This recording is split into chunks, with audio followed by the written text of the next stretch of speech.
1206. Un cylindre de bois hérissé de pointes tourne dans le ventre d'une barque peinte en bleu et en or. Chaque pointe soulève un marteau qui frappe la harpe ou le tambour. Personne ne touche les musiciens et personne dans la salle ne comprend comment. Épisode Al-Jazari, la première machine programmable. Chapitre 1, la barque qui joue toute seule. Une mélodie sort d'une coque en bois peinte. Aucune main n'y touche. Imaginons la scène. La cour artukide de Diyarbakir, qu'on appelait alors Hamid, se trouve tout au sud-est de la Turquie actuelle, entre des remparts de basalte noir et le Tigre qui coule en contrebas. L'air y sent l'eau lourde et le bois fraîchement peint. Au milieu d'un bassin de marbre, le sultan Nasir ad-Din Mahmoud observe une petite barque bleue et or qui flotte immobile. À son bord, 4 musiciens sculptés tiennent une harpe, une flûte et un tambour, peints avec le même soin qu'un portrait de cour. Sans qu'aucune main ne s'en approche, la musique commence. C'est la scène qui ouvre cet épisode et elle n'a rien d'une légende. On la retrouve dessinée et expliquée, pièce par pièce, dans un livre achevé en 1206 par un vieil homme qui sert cette cour depuis 32 ans. Il s'appelle Badi az-Zaman, Abu al-Iz ibn Ismail ibn ar-Razaz al-Jazari, un nom long qu'on retient en le découpant. Al-Jazari, celui de la Jésireh, cette haute Mésopotamie qu'on nomme en arabe Al-Jazira, l'île entre le Tigre et l'Euphrate. Depuis l'âge de 38 ans, il est l'ingénieur du palais, celui qu'on désignerait aujourd'hui en arabe par Al-Muhandis. Le sultan lui a commandé un ouvrage qui rassemble, d'après l'édition critique du texte, 50 machines peintes en couleur et détaillées avec une précision d'atelier. Un artisan compétent pourrait reconstruire chacune d'elles sans jamais avoir vu l'original.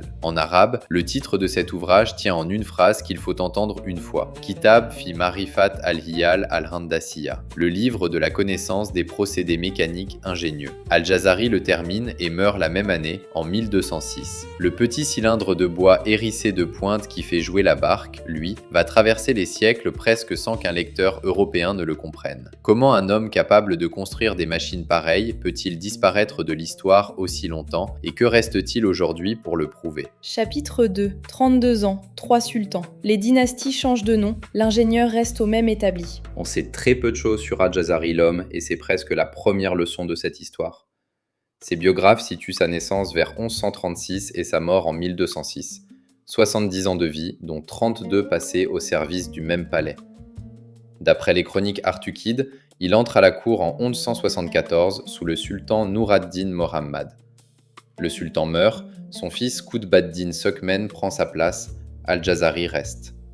Sökmen meurt à son tour en 1200, Nasir ad-Din Mahmoud monte sur le trône, Al-Jazari reste encore, et c'est pour lui qu'il écrira son livre. 3 sultans, 2 successions, une seule signature au bas des machines. Diyarbakir n'a rien d'une capitale isolée. La ville se trouve au carrefour des routes caravanières entre Mossoul, Alep et l'Arménie, et à 600 km au sud-est trône Bagdad, toujours capitale du califat abbasside. Les historiens se disputent encore sur sa population exacte à cette époque, tant les estimations varient d'une étude à l'autre, mais tous s'accordent sur un point. C'est déjà l'une des plus grandes villes du monde connu. Cette ville abrite depuis des siècles la maison de la sagesse, où l'on a traduit en arabe les traités grecs d'Archimède et de Héron d'Alexandrie. 356 ans avant Al-Jazari, dans cette même maison, des frères persans, les Banu Moussa, publient en 850 un premier Kitab al-Hiyal, un livre des dispositifs ingénieux que les historiens de la mécanique créditent d'une centaine d'automates et de vases à ruses hydrauliques. Le titre que choisira Al-Jazari reprend presque mot pour mot le leur. Une filiation technique assumée, pas un coup de génie tombé du ciel. Vers 820, un mathématicien de cette même maison, Al-Khwarizmi, écrit un traité sur le calcul par étapes reproductibles. N'importe quel apprenti, en suivant la même suite d'opérations, obtient le même résultat. Son nom, latinisé des siècles plus tard, donnera le mot algorithme. Quand Al-Jazari commence sa carrière, il hérite de cette culture précise. La machine n'est plus un secret d'atelier transmis de bouche à oreille, c'est une suite d'opérations qu'on couche sur le papier pour qu'un autre la reproduise à l'identique. C'est exactement ce qu'il va faire dans son propre livre, 50 machines plus tard.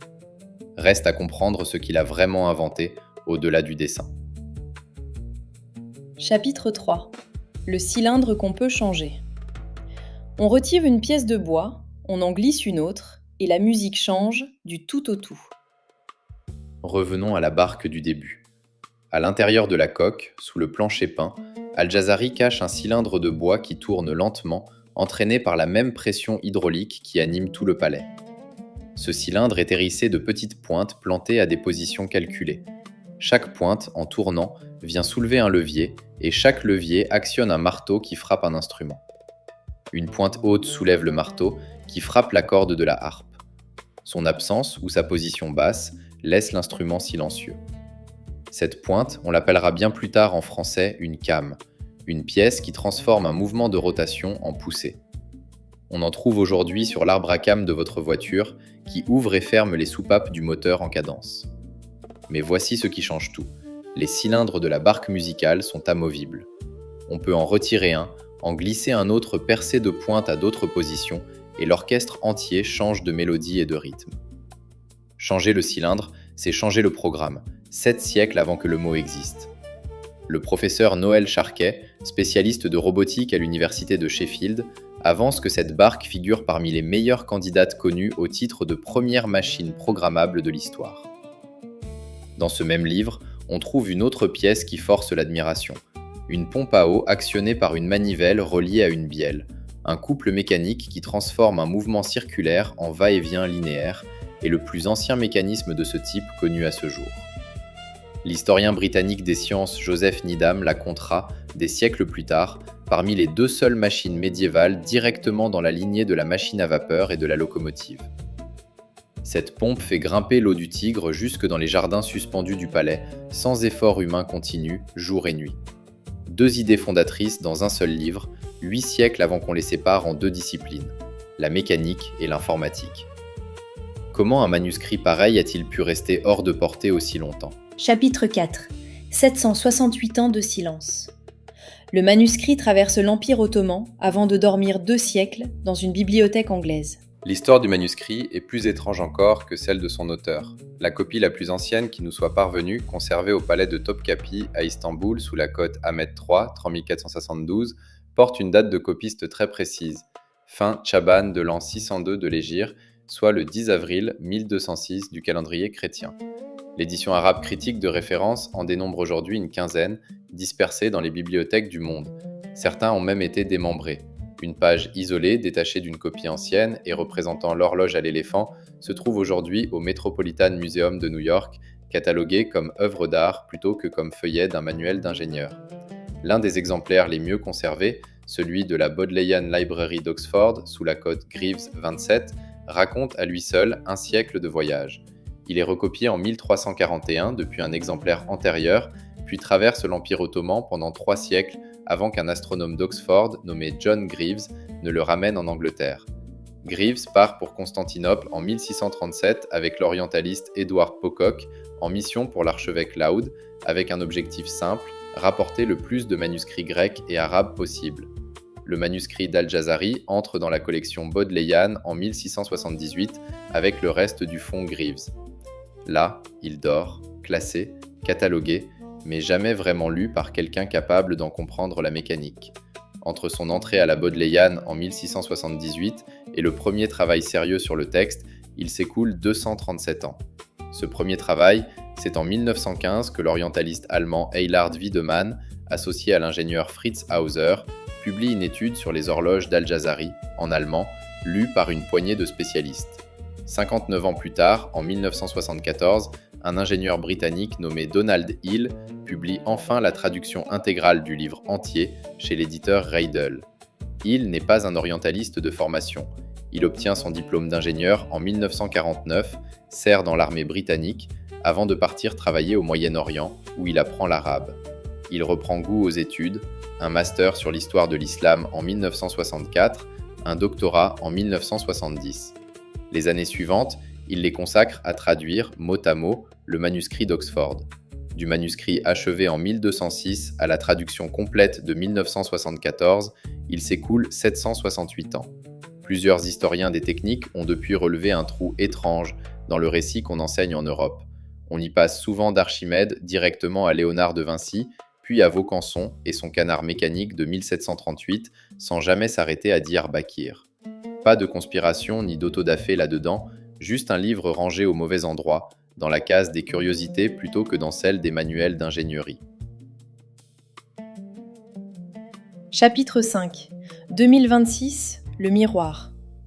8 siècles plus tard, la question n'a pas changé de nature, seulement d'échelle. On pourrait refermer cette histoire ici et la ranger dans le tiroir des curiosités d'archéologie technique. Ce serait exactement l'erreur qu'a commise l'Europe avec le manuscrit d'Oxford pendant 2 siècles. Voici le miroir qu'Al-Jazari tend à qui dirige une entreprise en 2026. Vous lisez la presse américaine le matin, vous suivez les annonces des laboratoires que tout le monde connaît déjà, et vous avez l'impression de voir l'innovation mondiale en entier. Ce que vous voyez, en réalité, c'est une carte trouée dont les zones blanches sont plus vastes que les zones éclairées. En janvier 2025, un laboratoire chinois nommé DeepSeek publie un modèle qui fait chuter en une seule séance la valeur boursière de plusieurs géants américains des semi-conducteurs, alors que personne en dehors d'un petit cercle de spécialistes ne suivait ces travaux la semaine précédente. À Abu Dhabi, le Technology Innovation Institute, principal institut de recherche technologique du pays, construit depuis plusieurs années la famille de modèles Falcon avec des moyens considérables, sans jamais occuper une ligne dans la presse économique occidentale. La leçon de la barque d'Al-Jazari tient en une phrase. Ce qu'on ne voit pas n'est pas en retard, c'est simplement hors champ, et on ne s'en aperçoit qu'au moment où il est déjà trop tard pour rattraper l'écart. Il y a plus inconfortable encore dans cette histoire. Le tri entre qui a vraiment inventé une chose et qui raconte l'avoir inventée est presque toujours politique, rarement technique. C'est le même tri qui se produit dans votre entreprise en ce moment précis, quand vient l'heure de choisir le collaborateur qu'on cite au moment du prix d'innovation ou le brevet qu'on place en tête du communiqué de presse. Ce n'est pas une question de ressources humaines annexes, c'est la mémoire collective de votre organisation en train de se figer sous vos yeux, exactement comme le récit européen s'est figé autour de vos cançons en oubliant Diyarbakir.